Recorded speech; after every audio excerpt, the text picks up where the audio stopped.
bohong.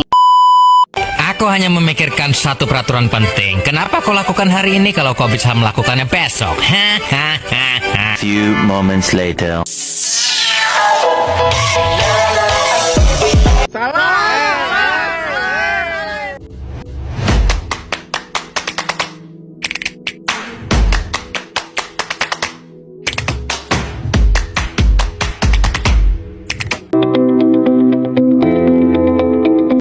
Assalamualaikum warahmatullahi wabarakatuh. Shalom, Om Swastiastu, Namo Buddhaya, Salam Kebajikan.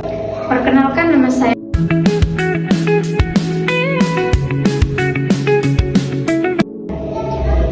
dari Universitas Tadulako, Program Studi Kehutanan semester 4. Di sini saya akan membacakan hasil diskusi kami tentang materi tata cara pembuatan dan pengukuran petak atau plot dengan mata kuliah inventarisasi hutan yang diampu oleh Bapak Insinyur Abdul Rahman S. Hud, MSc, dan Bapak Profesor Dr. Insinyur Haji Imran Ratman, MP.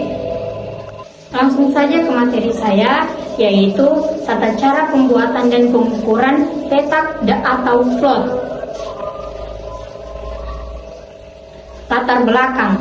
Hutan merupakan sumber daya alam yang memiliki peranan penting dalam menjaga keseimbangan ekosistem, mengatur tata air, menyerap karbon, serta menyediakan berbagai hasil hutan yang bermanfaat bagi kehidupan manusia. Untuk mengetahui kondisi dan potensi suatu kawasan hutan secara akurat, diperlukan kegiatan inventarisasi hutan yang dilakukan secara sistematis dan terukur. Petak atau plot adalah suatu luasan tertentu yang ditentukan di dalam kawasan hutan untuk tujuan pengamatan dan pengukuran vegetasi.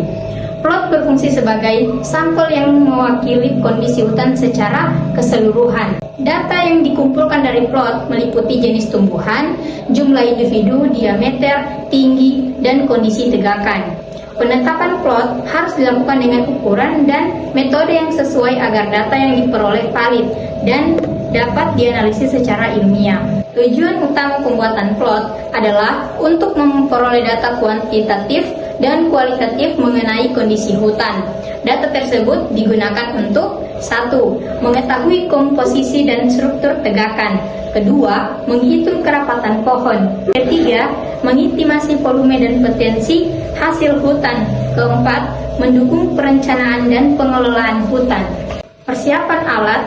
Sebelum ke lapangan, perlu disiapkan alat-alat berikut. Pertama, kompas untuk mengatur arah. 2.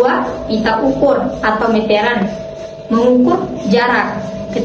Pasak kayu atau bambu untuk penanda sudut plot. 5. Tali rafia atau batas plot. 5. GPS untuk mencatat koordinat. 6. Tali sheet atau lembar pencatatan data. 7. Alat tulis. 8. Persiapan alat yang lengkap akan mendukung ketelitian pengukuran. Penentuan lokasi plot dapat dilakukan secara sistematis atau sesuai tujuan penelitian. Langkahnya: 1. Menentukan titik awal sudut atau titik pusat. 2. Mencatat koordinat menggunakan GPS. 3. Memastikan lokasi mewakili kondisi wilayah kawasan hutan. 4. Lokasi yang representatif menghasilkan data yang lebih akurat. Pembuatan batas plot. Langkah pembuatan batas plot. 1. Menentukan ukuran plot atau misalnya 20 meter kali 20 meter. 2. Menancapkan pasak di setiap sudut. 3. Menghubungkan pesat dengan tali rafia. 4. Menggunakan kompas untuk memastikan arah sesuai. 5. Batas plot harus jelas agar tidak terjadi kesalahan dalam pengambilan data. 1. Diameter diukur pada tinggi 1,3 meter dari permukaan tanah atau DBH. 2. Tinggi pohon dapat diukur jika diperlukan. 3. Identifikasi jenis dan kondisi pohon juga dicatat. 4. Ketelitian ketelitian dalam pengukuran sangat menentukan kualitas data. Itu tadi hasil presentasi saya mengambil kesimpulan bahwa pembuatan plot harus sistematis dan teliti. Pengukuran dilakukan sesuai standar. Penelitian menentukan keakuratan data. Data digunakan untuk pengelolaan hutan berkelanjutan. Sekian dari presentasi saya. Bila ada kata yang kurang mengenangkan kepada teman-teman, saya minta maaf. Dan saya akhiri, wabillahi taufiq wal hidayah, wassalamualaikum warahmatullahi wabarakatuh.